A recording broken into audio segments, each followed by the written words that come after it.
Friends, welcome to my channel. এটা ଗୋଟେ letter ଆସିଛି ଆଜି director of secondary education Odisha ଭୁବନେଶ୍ୱରରୁ। ଡାଇରେକ୍ଟର ଅଫ୍ ସେକେଣ୍ଡାରୀ ଏଜୁକେସନ୍ ଗୋଟେ ଇନଫର୍ମେସନ୍ ଦେଇଛନ୍ତି additional secretary to government submission of information filling of vacancy position of non teaching staff of full aided high school. Aided ହାଇସ୍କୁଲରେ junior clerk ଆଉ peon ମାନଙ୍କର vacancy ପାଇଁ ଗୋଟେ letter ହେଇଥିଲା। এই লেটর অনুযায়ী 2760 ভ্যাকেন্সি পজিশন ফিল অপ ହେବ ଆଡେଡ୍ ହାଇସ୍କୁଲ। ଲେଟର ନମ୍ବର ଅଛି 2449 18/9/25 ଲେଟରଟି ଆସିଛି। ଲେଟରଟି ଭିତରକୁ ଆମେ ଟିକେ ପଢିବା।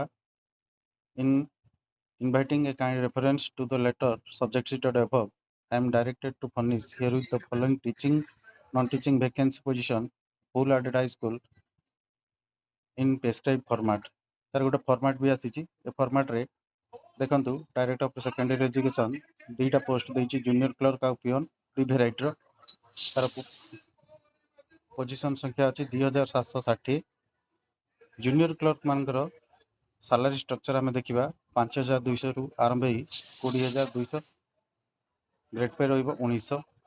ସେହିପରି ପିଅନ ମାନଙ୍କର 4750 14,880 ଯାଏଁ ରହିବ ଆଉ ଗ୍ରେଡ୍ ପେ ରହିବ 1700 ଟଙ୍କା।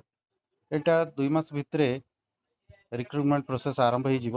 ତ ଯେଉଁମାନେ ଇଚ୍ଛୁକ ଅଛନ୍ତି ସେମାନେ ଭେକେନ୍ସି ବା ରିକ୍ରୁଟମେଣ୍ଟ ଆରମ୍ଭ ହେଲା ବେଳକୁ ଆପ୍ଲାଏ କରିପାରିବେ। এটা ডাইরেক্ট রিক্রুটমেন্ট করিব সেকেন্ডারি এজুকেশন। ଆପଣ ମାନେ ଆପ୍ଲାଏ କରିପାରିବେ। ବର୍ତ୍ତମାନ ଭେକେନ୍ସି ପୋଜିସନଟା ମାଗିଛି, ତ ଭେକେନ୍ସି ପୋଜିସନ ଅନୁସାରେ school and mass education letter କରିବ। ଫାଇନାନ୍ସରେ ଆପ୍ରୁଭ୍ ହେଇସାରିଲା ପରେ 2760 ପୋଷ୍ଟଟି କ୍ରିଏଟ୍ ହେବ ଫୁଲି ଆଡେଡ୍ ହାଇସ୍କୁଲ ପାଇଁ, ଯାହାର ରିକ୍ରୁଟମେଣ୍ଟ ପ୍ରୋସେସ୍ ବହୁତ ଶୀଘ୍ର ଆରମ୍ଭ ହେବାକୁ ଯାଉଛି। ଯଦି ଆପଣଙ୍କୁ ଇନଫର୍ମେସନ୍ଟି ଭଲ ଲାଗିଥାଏ ଚ୍ୟାନେଲଟିକୁ ଲାଇକ୍ ଏବଂ ସବସ୍କ୍ରାଇବ୍ କରିବେ। Thank you.